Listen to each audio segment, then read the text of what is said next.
प्रथम अध्याय अर्जुन विषाद योग। धृतराष्ट्र ने कहा, हे संजय, धर्म भूमि कुरुक्षेत्र में युद्ध की इच्छा से एकत्र हुए मेरे तथा पांडु के पुत्रों ने क्या किया? संजय ने कहा, हे राजन, पांडु पुत्रों द्वारा सेना की व्यूह रचना देखकर राजा दुर्योधन अपने गुरु के पास गया और उसने ये शब्द कहे। दुर्योधन ने कहा, हे आचार्य, पांडु पुत्रों की विशाल सेना को देखें, जिसे आपके बुद्धिमान शिष्य द्रुपद के पुत्र ने इतने कौशल से व्यवस्थित किया है। इस सेना में भीम तथा अर्जुन के समान युद्ध करने वाले अनेक वीर धनुर्धर हैं, यथा महारथी युयुधान, विराट तथा द्रुपद। इनके साथ ही धृष्टकेतु, चेकितान, काशीराज, पुरुजित, कुंतीभोज तथा शैब जैसे महान शक्तिशाली योद्धा भी हैं। पराक्रमी अभिमन्यु, अत्यंत शक्तिशाली उत्तमौजा, सुभद्रा का पुत्र तथा द्रौपदी के पुत्र, ये सभी महारथी हैं। किंतु हे ब्राह्मण श्रेष्ठ, आपकी सूचना के लिए मैं अपनी सेना के उन नायकों के विषय में बताना चाहूँगा जो मेरी सेना को संचालित करने में विशेष रूप से निपुण हैं।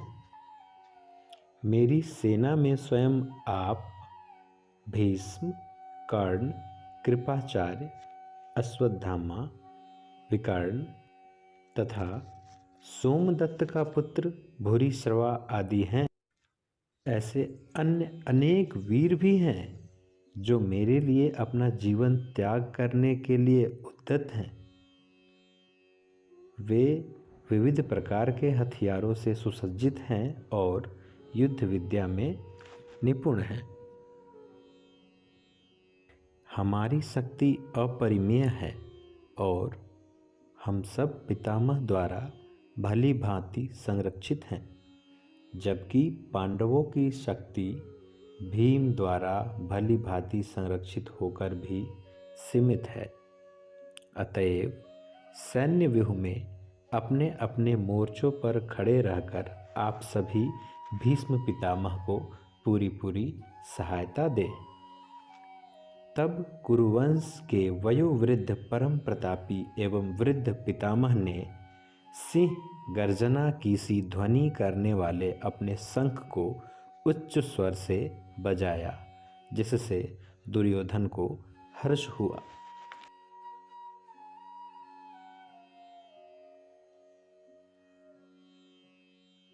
तत्पश्चात शंख, नगाड़े, बिगुल, तुरही तथा सिंह सहसा एक साथ बज उठे। वह समवेत स्वर अत्यंत कोलाहलपूर्ण था।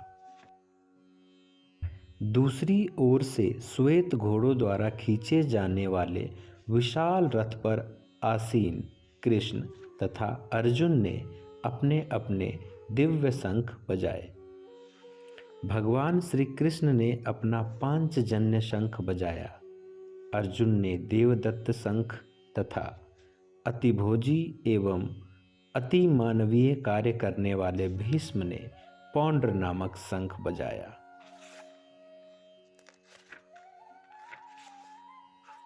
हे राजन, कुंती पुत्र राजा युधिष्ठिर ने अपना अनंत विजय नामक शंख बजाया तथा नकुल और सहदेव ने सुघोष एवं मणिपुष्पक शंख बजाया।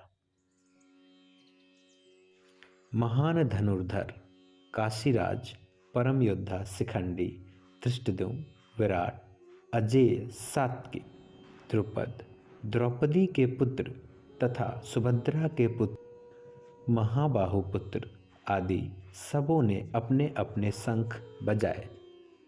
इस विभिन्न शंखों की ध्वनि कोलाहलपूर्ण बन गई, जो आकाश तथा पृथ्वी को शब्दायमान करती हुई धृतराष्ट्र के पुत्रों के हृदय को विदीर्ण करने लगी। उस समय हनुमान से अंकित ध्वजा लगे रथ पर आसीन पांडुपुत्र अर्जुन अपना धनुष उठाकर तीर चलाने के लिए उद्यत हुआ। हे राजन, धृतराष्ट्र के पुत्रों को व्यूह में खड़ा देखकर अर्जुन ने श्री कृष्ण से ये वचन कहे। अर्जुन ने कहा, हे श्री कृष्ण, आप कृपा करके मेरा रथ दोनों सेनाओं के बीच ले चलें, जिससे मैं यहाँ उपस्थित युद्ध की अभिलाषा रखने वाले और शास्त्रों के इस महान परीक्षा में जिनसे मुझे संघर्ष करना है, उन्हें देख सकूं। मुझे उन लोगों को देखने दीजिए जो यहाँ धृतराष्ट्र के दुर्बुद्धि पुत्र को प्रसन्न करने की इच्छा से लड़ने के लिए आए हुए हैं।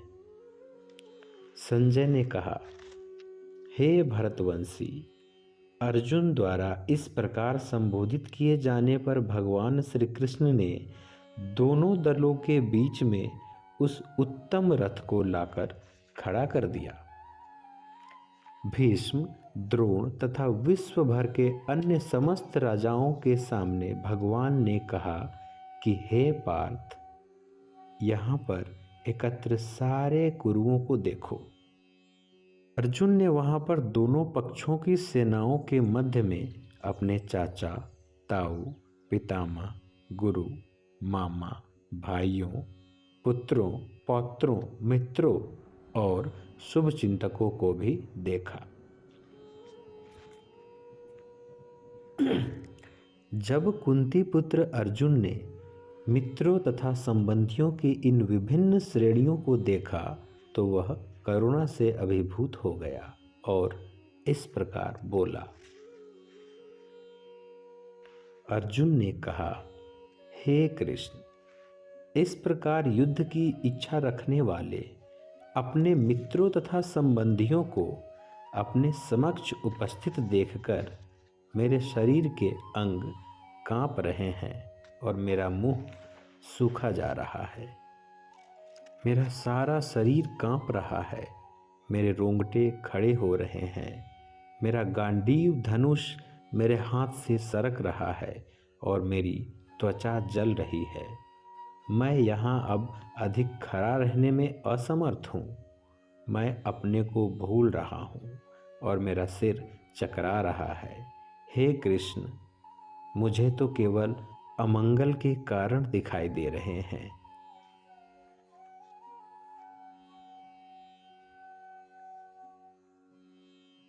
हे कृष्ण, इस युद्ध में अपने ही स्वजनों का वध करने से न तो मुझे कोई अच्छाई दिखती है और न मैं उनसे किसी प्रकार की विजय, राज्य या सुख की इच्छा रखता हूँ।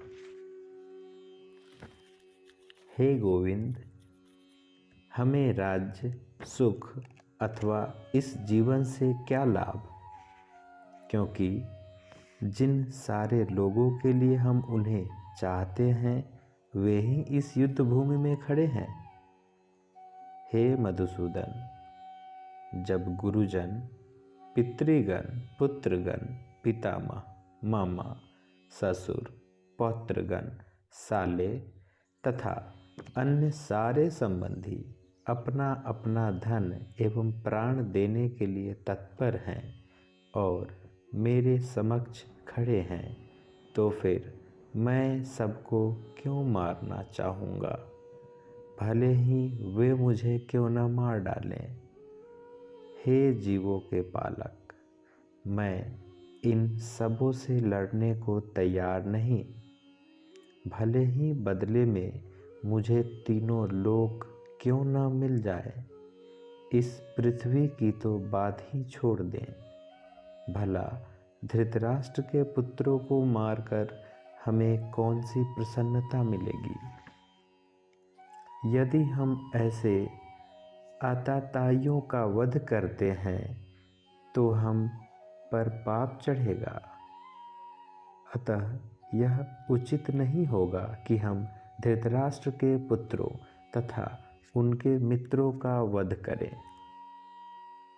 हे लक्ष्मीपति कृष्ण, इससे हमें क्या लाभ होगा और अपने ही कुटुंबियों को मारकर हम किस प्रकार सुखी रह सकते हैं। हे जनार्दन, यद्यपि लोभ से अभिभूत चित्त वाले ये लोग अपने परिवार को मारने या अपने मित्रों से द्रोह करने में कोई दोष नहीं देखते, किंतु हम लोग जो परिवार के विनष्ट करने में अपराध देख सकते हैं, ऐसे पाप करने में क्यों प्रवृत्त हों। कुल का नाश होने पर सनातन कुल परंपरा नष्ट हो जाती है और इस तरह शेष कुल भी अधर्म में प्रवृत्त हो जाता है। हे कृष्ण, जब कुल में अधर्म प्रमुख हो जाता है तो कुल की स्त्रियां दूषित हो जाती हैं और स्त्रीत्व के पतन से ही अवांछित संतानें उत्पन्न होती हैं। हे प्रजापालक कृष्ण, मैंने गुरु परंपरा से सुना है कि जो लोग कुल धर्म का नाश करते हैं वे सदैव नरक में वास करते हैं। कितने आश्चर्य की बात है कि हम सब पाप कर्म करने के लिए उद्यत हुए हैं। राज्य सुख भोगने की इच्छा से प्रेरित होकर हम अपने ही संबंधियों को मारने पर तुले हैं। यदि शस्त्रधारी धृतराष्ट्र के पुत्र मुझ निहत्थे पर रणभूमि में प्रतिरोध न करने वाले को मारे तो यह मेरे लिए श्रेयस्कर होगा।